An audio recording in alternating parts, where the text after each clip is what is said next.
اور علماء کبھی بھی گمراہی پر متفق نہیں ہو سکتے، غلط بات پر متفق نہیں ہو سکتے، ایسا نہیں ہو سکتا۔ اور جب علماء کسی رائے سے اختلاف رکھتے ہوں، اگر علماء یہ کہتے ہوں کہ یہ انفرادی طور پر جو جہاد کی باتیں کرتے ہیں، یہ جو اپنے رائے اور اپنے غصے اور مخالفوں کے خلاف مطلب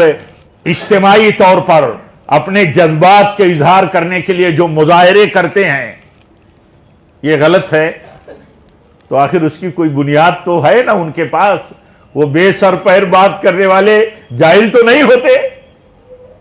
وہ تو ذمہ دار ہیں، وہ تو ذمہ دار ہیں بات کرنے کے پیچھے۔ انہیں معلوم ہے کہ جہاد سلطان کے جھنڈے کے نیچے سلطان کے آرڈر سے ہوتا ہے۔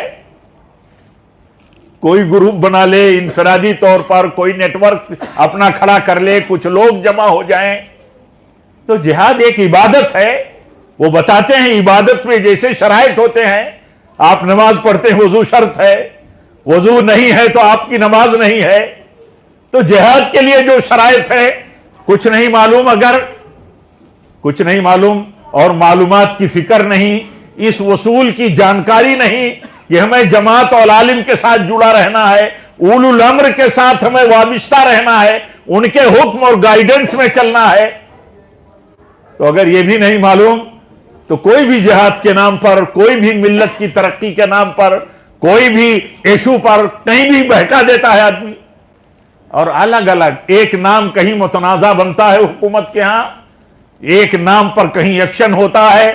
تو معلوم نہیں دوسرا نام دوسرے دن تیار ہو جاتا ہے اور دوسرے نام سے کام شروع ہو جاتا ہے۔ تب تک ہمارا نوجوان جب تک شکار نہیں ہونے لگتا ہے، ہمارے نوجوانوں میں کچھ لوگ،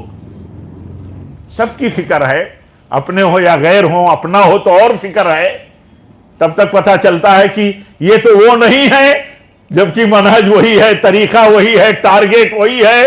اور تب تک پھر کچھ لوگوں کو متاثر کر کے وہ، تو جب بھی کوئی نئی چیز آتی ہے یا نیا ایشو آتا ہے، نئی کوئی طلب آتی ہے، نیا کوئی مسئلہ ہمارے سامنے آتا ہے، جب ہم اسے لوٹا دیتے ہیں، جب اسے ہم لوٹا دیتے ہیں اپنے عالم کی طرف، اولو الامر کی طرف، تو ہمارے لیے آسانی ہو جاتی ہے۔